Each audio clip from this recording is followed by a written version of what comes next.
हम में से कोई तब तक मुतमईन नहीं होगा जब तक हमें मिलता नहीं है। अब चलिए, प्रोसेस चल रहा है, प्रोसेस में वक्त ज़्यादा लगा है। हम तो उम्मीद कर रहे थे कि अभी तक मिल गया होता, नहीं मिला, लेकिन हमने उम्मीद छोड़ी नहीं है। लगातार इस चीज़ पे हम मरकज़ी हुकूमत के साथ बात कर रहे हैं और मैं यहाँ किनारे पे खड़े सुन रहा था, मंत्री जी ने कहा कि शायद जल्दी हम कोई खुशखबरी सुनेंगे। उस खुशखबरी के इंतज़ार में हमें अब 1.5 साल हो गए और ज़्यादा इंतज़ार ना करना पड़े, वही उम्मीद है सर। लेकिन एक अच्छी चीज़ हुई है कि 11 जो डेस्टिनेशंस है एलजी साहब ने अनाउंस किया कि वो रीओपन होगी, जिसके लिए आपने भी बहुत स्ट्रेस किया था। पिछले दिनों आपको याद होगा,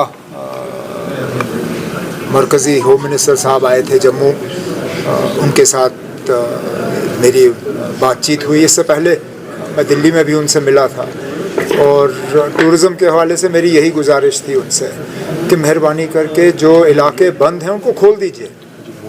बंद रखने का कोई मतलब बनता ही नहीं है। बुरे से बुरे हालात में भी हमने इन जगहों को बंद नहीं रखा। यूसमर्ग, दौद पथरी, इन ऐसे इलाके। अच्छी बात है, मुझे उसी दिन होम मिनिस्टर साहब ने अश्योर किया था कि उन्होंने हिदायत दी है कि ये जगह खुल जानी चाहिए और ऑर्डर जारी हो चुका है, जिसके लिए मैं होम मिनिस्टर साहब का शुक्रगुजार हूँ। बहुत नुकसान उठाना पड़ा वहाँ लोग जो रहते हैं टूरिज़्म बंद होने के वजह से। अब सीज़न हमारा शुरू हो रहा है, उम्मीद करता हूँ कि लोग जाके अब उन जगहों की खूबसूरती का फ़ायदा लेंगे। शर्मा ने बात की, जनरलाइज की, जम्मू अलग कश्मीर अलग वो तो हो गया। उसके बाद महराज मलिक ने किसी से बदतमीजी की वो जेल के अंदर, लेकिन एक एमएलए बीजेपी का खुला खुला कह रहा है कि कश्मीरी ज़मीन खा रहे रंधावा की सूरत में।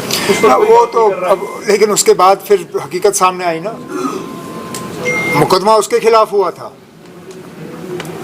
तो अगर मेरी जानकारी सही है 2021 में उसके खिलाफ केस हुआ था सरकारी ज़मीन पे कब्ज़ा करने की। देखिए ना, इनके कहने और करने में हमेशा फ़र्क रहता है, यही तो बीजेपी वालों की खासियत है। अब आप देखिए, जम्मू कश्मीर की बात करते हैं, एक आदमी को इन्होंने पार्लियामेंट नॉमिनेशन के ज़रिए भेजा और उसने 90% से ज़्यादा अपना पैसा यूपी में खर्चा है। वो जम्मू कश्मीर का एमपी बैठता यहाँ पे है, सरकारी घर यहाँ से लिया हुआ है, नाम के वजह से जम्मू कश्मीर का खटाना साहब, लेकिन जब सीडीएफ खर्च करने की बात आती है तो उसका 90% से ज़्यादा जो है वो यूपी में खर्च करते हैं।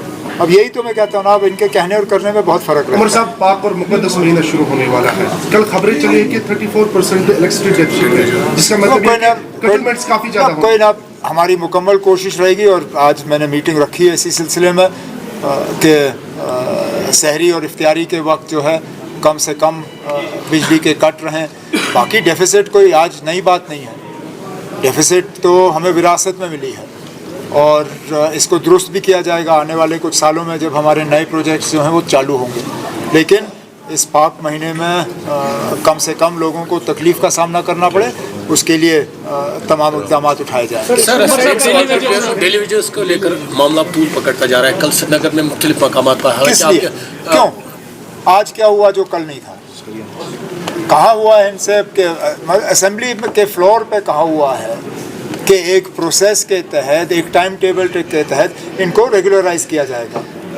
अब अगर इनको कोई उत्साह रहा है, कोई अपने सियासी फ़ायदे के लिए इस्तेमाल कर रहा है, तो उनको ये गलती नहीं करनी चाहिए।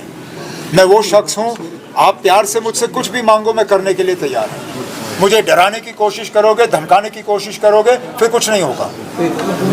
अगर इन लोगों ने कुछ कहना है, आके मुझसे बात करें।